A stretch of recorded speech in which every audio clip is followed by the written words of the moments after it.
پہلی بات یہ قرآن مجید کے فلسفے سے کہ اللہ ظالم نہیں، وما انا بظلام للعبید، لیس اللہ بظلام للعبید، اللہ تعالیٰ بندوں پر ظلم کرنے والا نہیں۔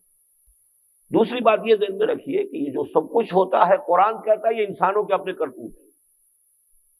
میں نے اسی لیے سورہ شورى کی آیت پڑھی ہے شروع میں، وما اصابکم من مصیبت فبما کسبت ایدیکم ویعفو عن کثیر، جو مصیبت جو بپتا تم پر پڑی ہے وہ تمہارے اپنے ہاتھوں کی کمائی کے نتیجے میں پڑی ہے، اور اللہ بہت سی چیزیں تو معاف کرتا رہتا ہے۔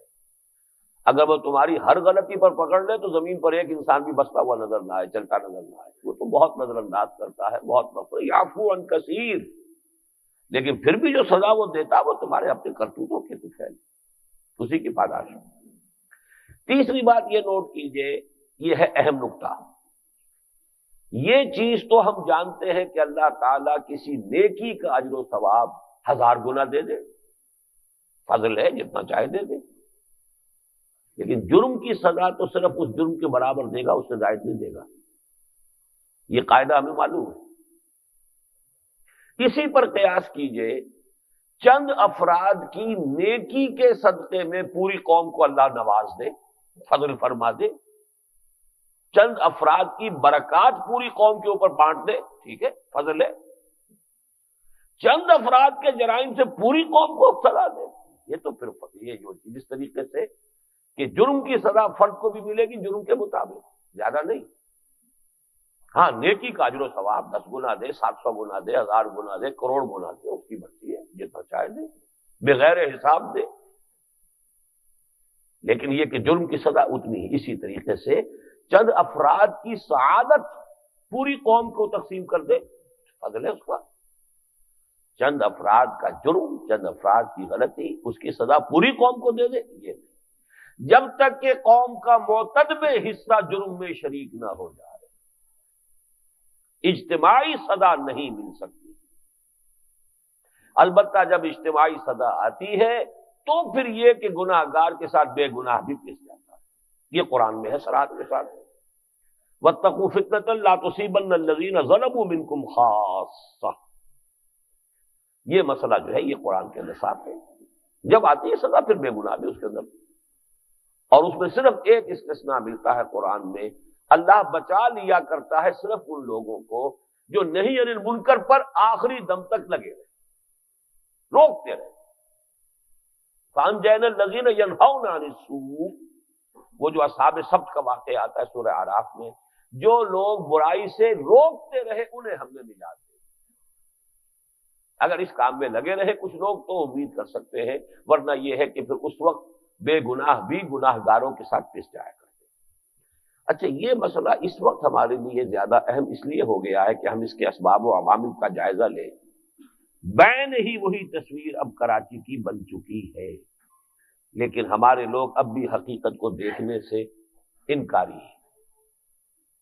بین ہی وہی تصویر بن چکی ہے، اگر آپ جائزہ لیں گے معلوم ہوگا جوں کی توں وہ بات جو ہے یہاں پر، جیسے ریپلے آج کل ایکشن ریپلے جو ہے وہ آپ کو نظر آتا ہے، وہ کہیں گیم میں کسی میچ میں پھر وہ ایکشن ریپلے ہو رہا ہوتا ہے، بالکل کراچی کا معاملہ جو ہے مشرقی پاکستان کا ایکشن ریپلے، اس لیے ذرا تجزیہ کرنے کی ضرورت ہے، اور بہرحال اس تجزیے میں پھر ہمیں ذرا ہمت اور جرأت کی بھی ضرورت ہے۔ اس میں کچھ پردہ نشینوں کے بھی نام آتے ہیں، ہمیں کم سے کم یہ کہ اب جب کہ 47.5 برس ہونے کو آ رہے ہیں شمسی حساب سے بھی پاکستان کو قائم ہوئے، تو ہمیں اتنا بالغ ہونا چاہیے کہ ہم تجزیہ حقائق کو دیکھ سکیں اور حقائق کا اعتراف کر سکیں۔ اب پہلی بات تو یہ سمجھیے کہ ہم سے ایک بہت بڑی اجتماعی غلطی ہوئی تھی ہماری قیادت سے، اور وہ غلطی یہ تھی کہ 1940 کے پاکستان ریزولوشن میں 1946 میں ترمیم کر کے ریاستوں کی بجائے ایک ریاست کا نقشہ ہم نے اختیار کیا۔ یہ غلطی تھی، ماننا چاہیے غلطی تھی، نیک نیتی سے ہوئی۔ اصل میں تحریک پاکستان ایک تحریک تھی، تحریکوں میں عام طور پر ہوش پر جوش غالب رہتا ہے، ورنہ تحریک چلتی نہیں، جذبات چاہیے، جوش چاہیے۔ اس جوش کی ہیٹ میں، اس کی گرمی میں جو حقائق تھے جغرافیائی، ان کو ہم نے نظر انداز کر دیا۔ اور بنگالی قوم زیادہ جذباتی ہے عام دوسرے ہندوستان کے دوسرے مسلمانوں کی نسبت۔ اب آب و ہوا کا ایک خاص مزاج بنتا ہے، اور آپ کا علم میں ہوگا یہ کہ اے کے فضل الحق صاحب نے زور دے کر قائد اعظم کو مجبور کیا تھا کہ وہ سن 40 کے ریزولوشن میں سے وہ ایس نکال دیں۔ اسٹیٹس کا لفظ تھا، states in the north east and north west of Pakistan. حقیقت میں جغرافیہ جو ہے 1000 میل کا فصل، درمیان میں سمندر تو نہیں تھا، وہ خلا تو نہیں تھا، ہاسٹائل ٹیریٹری، پیدائشی دشمن پاکستان کا وہ درمیان میں۔ تو ان جغرافیائی حقائق کو تحریک پاکستان کے جوش اور جذبے میں نظر انداز کیا گیا۔ قائد اعظم کا ایک جملہ بڑا خوبصورت ہے، ایک پارلیمنٹرین کی حیثیت سے واقعہ یہ ہے کہ قابل داد جملہ ہے۔ قائد اعظم کو چونکہ اس کی مہارت تھی، برٹش پریس میں کچھ چیزیں ایسی آئی تھی پاکستان کے معاملے میں کہ جغرافیائی اعتبار سے یہ وائبل اسکیم نہیں ہے۔ تو قائد اعظم کا جملہ ہے کہ the British press has talked about some geographical difficulties in the way of Pakistan.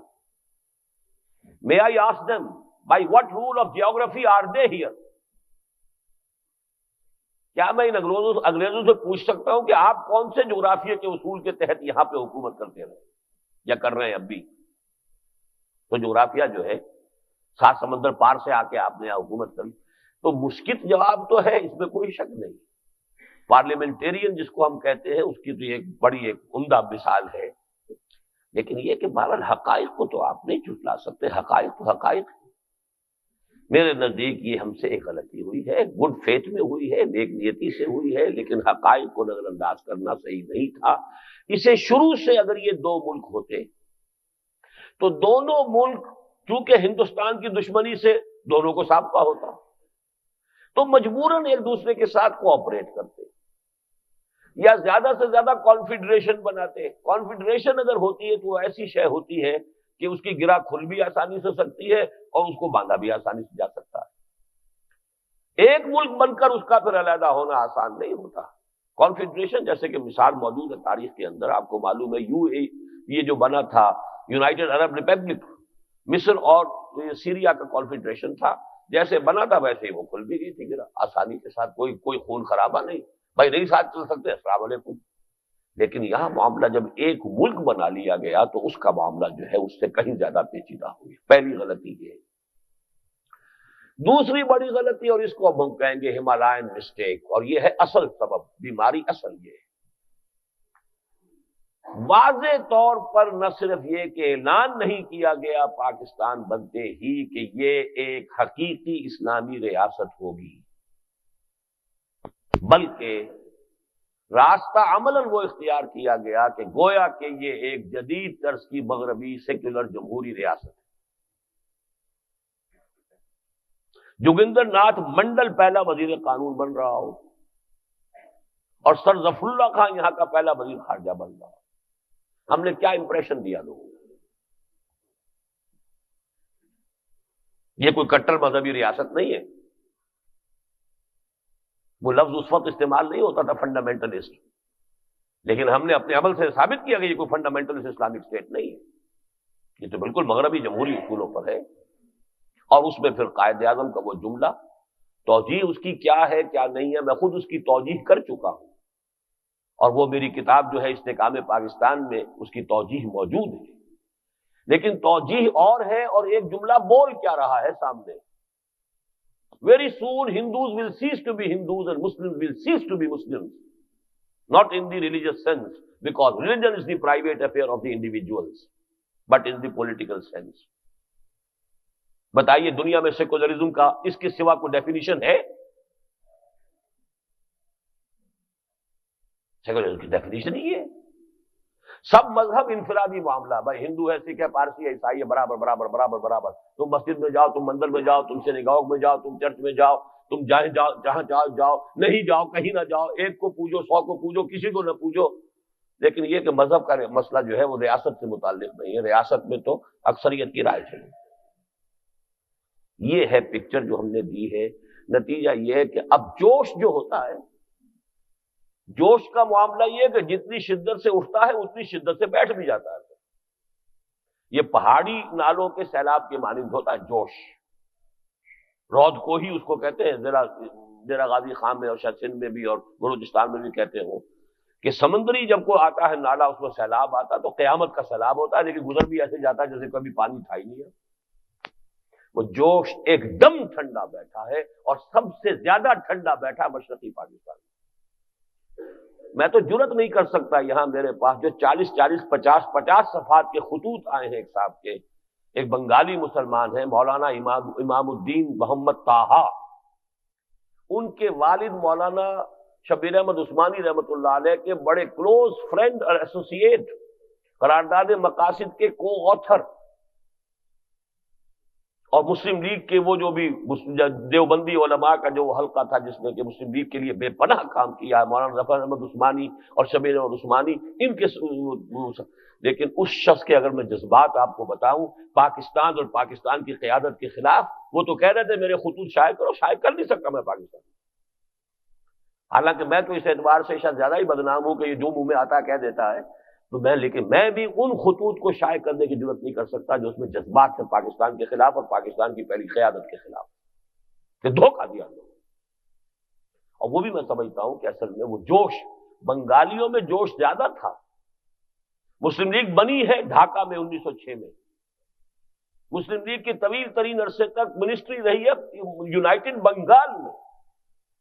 حالانکہ یونائٹڈ بنگال میں مسلم اکثریت جو ہے وہ تقریباً ویسی ہی تھی جیسی پنجاب میں تھی، کوئی بہت بھاری اکثریت نہیں تھی. ہندو مسلم یونائٹڈ بنگال میں کتنا فرق تھا.